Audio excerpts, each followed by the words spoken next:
بہت توجہ سے، روز پڑھ۔ مجھ سے کہنے لگا کتنے دن پڑھوں؟ تو میں نے اس سے کہا مجھ سے یہ دن نہ پوچھ، تیرا دل خود بولے گا کہ فیصلے ہو گئے ہیں، بس ختم، دل خود بولے گا۔ یہ بتائیں کہ پیٹ بھرتے ہوئے کوئی گھنٹی بجتی ہے یا دل خود بولتا ہے کہ پیٹ بھر گیا؟ پیاس میں بھی کوئی کہتا تو نہیں ہے کہ آپ کی پیاس بجھ گئی ہے، وہ دل خود بولتا ہے کہ بس اب پانی کی ضرورت نہیں ہے۔ نیند سے دل بھر جائے تو بس دل بس اب سو لیا، وہ اٹھیں۔ اسی طرح دل خود بولے، دل خود بولے، کیا بولے؟ دل خود بولے، اور دل اندر بولے، دل اندر بولے۔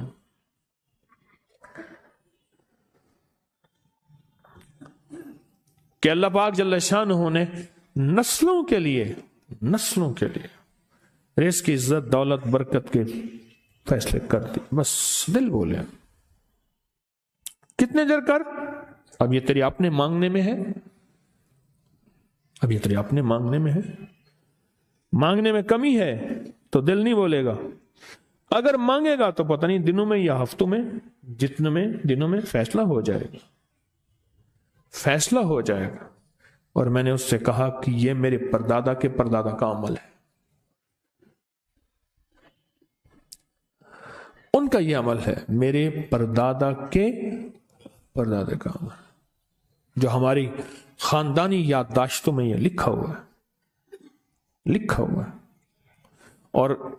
اور فرمایا اگر یہ کوئی بندہ کر لے، اللہ نسلوں کا رزق اللہ سے منوا لے۔ اور میں نے اس سے کہا خیال کرنا، رزق کے روحانی ساتھ منوانا، رزق کے روحانی ساتھ منوانا، رزق کے روحانی ساتھ منوانا، ورنہ دولت، مال، چیزیں مل جائے گی جس کے بارے میں کہا جاتا ہے کہ بعض بندے ایسے ہوتے ہیں اللہ پاک ان سے لقمے نہیں چھینتا، سجدے چھین لیتا ہے۔ اللہ ان سے لقمے نہیں چھینتا، کیوں؟ رزق جسمانی دوسرے لفظوں میں مل رہا ہے، اور رزق روحانی اللہ چھین لیتا ہے۔ یہ جو آج آپ بیٹھے ہیں تسبیح خانے میں اور میں بیٹھا ہوں، یہ ہم روحانی دسترخوان پہ بیٹھے ہیں۔ یہ بہت بڑا دسترخوان لگا ہوا ہے، دسترخوان ہے۔ سنا ہے در یار پہ بڑی دھوم ہے، سنا ہے در یار پہ بڑی دھوم ہے، وہاں عاشقوں کا ہجوم ہے۔ یہ روحانی دسترخوان ہے، میں بھی خود محتاج ہوں، یہ روحانی دسترخوان ہے۔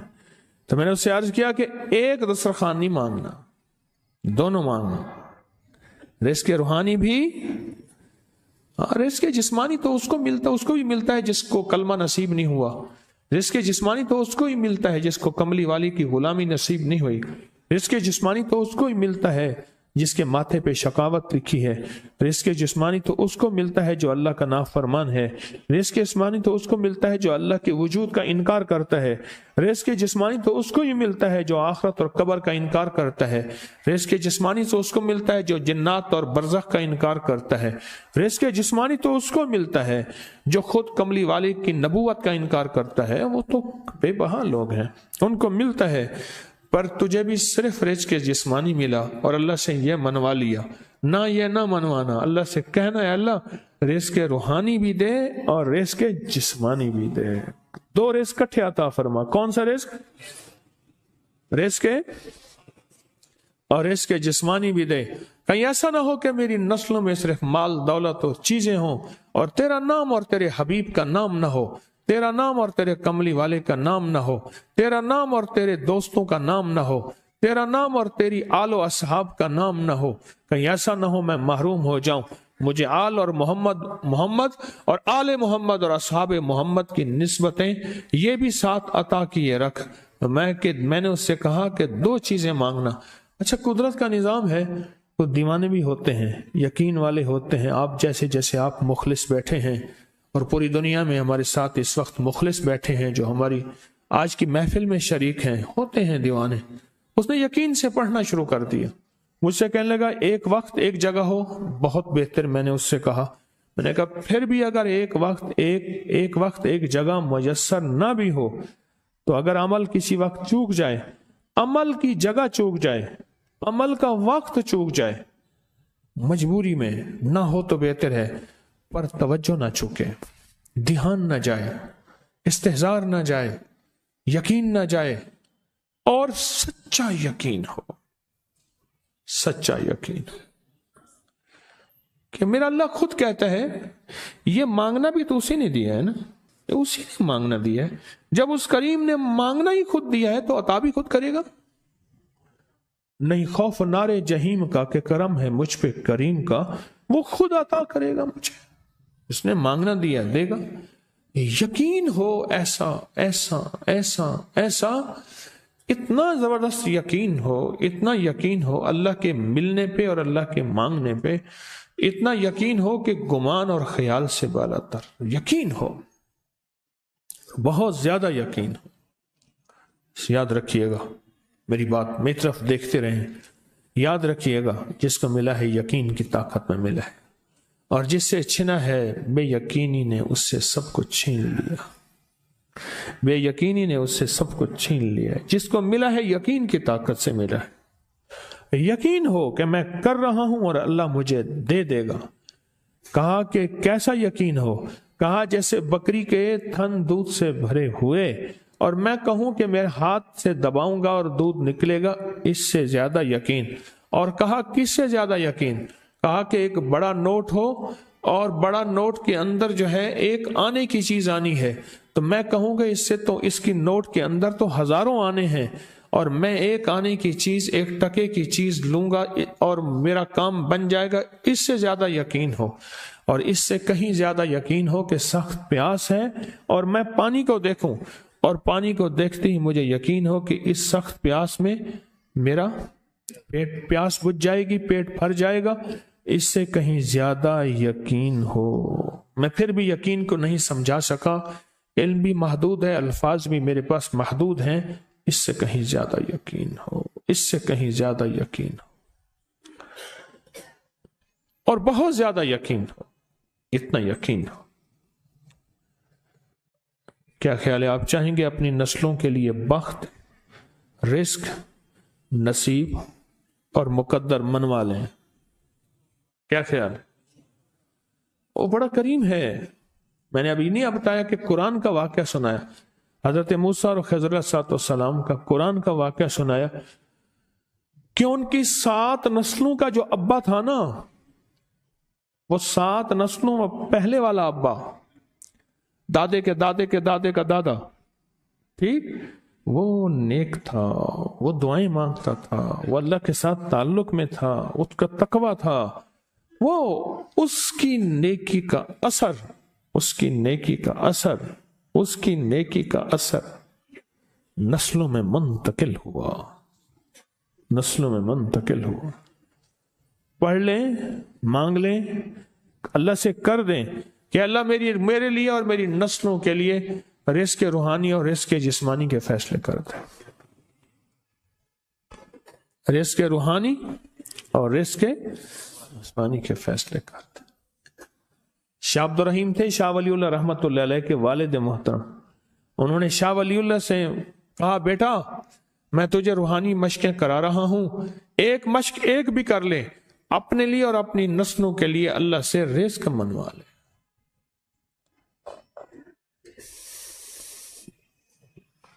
اللہ سے رزق منوا لے،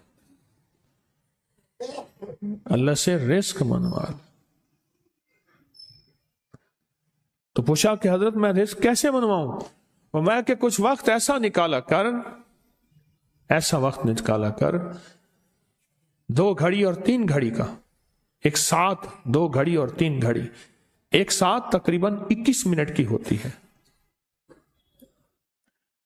تقریباً 21 منٹ کی، 2 ساتیں مل جائیں تو 40 منٹ بنتے ہیں، تو ایک ساتھ 2 ساتھ 3 ساتھ کی گھڑی میں کہ بیٹھ کے نا سورۃ فاتحہ اور اس میں ایاک نعبد و ایاک نستعین کا تکرار اور استحضار کیا کر، اور ایسا کیا کر تیری آنسوں بہیں، تیرا دل روئے، تیری آنکھیں روئیں، تیرا رونگٹا تیرے رونگٹے کھڑے ہوں اور رواں رواں اور اس کے اندر سے تیرا پل پل، تیرا من، تیرا جذبہ، تیری سوچیں بولیں، کیا بولیں؟ ایاک نعبد و ایاک نستعین۔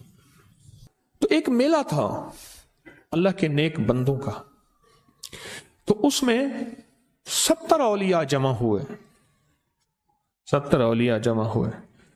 ہر اللہ کے ولی نے کہا کہ آپ کوئی ایسا وظیفہ بتائیں، ایسی تسبیح بتائیں، ایسا ذکر بتائیں جو اللہ کے عرش کو ہلائے اور جو اللہ کی ذات کو متوجہ کر دے، جو اللہ کے تعلق کو نصیب کر دے۔ کوئی ایسا ذکر، کوئی ایسی تسبیح بتائیں۔ فرمایا سب نے بتایا کہ سورۃ فاتحہ ہے، اور اب سب سے پوچھا سورۃ فاتحہ میں کوئی ایسا جز بتائیں جو سورۃ فاتحہ کا دل ہو۔ سورۃ یاسین قرآن کا دل، لیکن سورۃ یاسین کا دل سلام قولا من رب الرحیم۔ ہر سورت کے اندر اللہ پاک نے کچھ نعمتیں، کچھ نکتے رکھے ہیں۔ تو فرمایا سورۃ فاتحہ کا دل، تو میلے میں جتنے بھی اولیاء 70 بیٹھے تھے، سب نے کہا کہ اگر سورۃ فاتحہ کا دل پانا ہے تو وہ صرف کیا ہے؟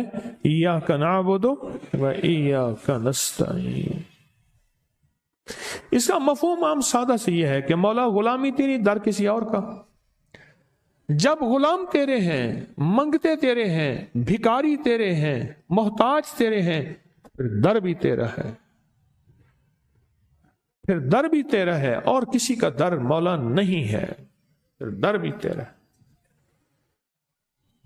تیرے در کے ہم محتاج، تیرے بر کے ہم غلام ہیں۔ تو میں نے اس سے کہا کہ یہ وظیفہ کر، سارا دن پڑھی ایاک نعبد، اور کام بھی کرتا رہے، وضو بے وضو چلتا بھی رہے، یہ پڑھتا بھی رہے، پڑھتا بھی رہے، پڑھتا بھی رہے، چند دن چند ہفتے یہ عمل کر، اور رات سوتے ہوئے سورۃ فاتحہ پوری کر 40ویں، اور پھر درود پاک پڑھتے پڑھتے سو جا۔ 70 اولیاء نے فرمایا کہ جو بندہ یہ وظیفہ پڑھے گا اللہ کا عرش ہل جاتا ہے، اور فرشتوں میں کوہرام مچ جاتا ہے، اور فرشتوں میں اللہ کے بارگاہ میں فریادیں ہوتی ہیں کہ یا اللہ یہ بندہ ہے اور اس نے یہ عمل کیا ہے، یہ وظیفہ کیا ہے، اور ابھی تک اس کی دعا قبول نہیں ہوئی، اس نے یہ مانگا ہے ابھی تک دعا قبول نہیں ہوئی۔ فرشتوں میں یہ کوہرام مچ جاتا ہے۔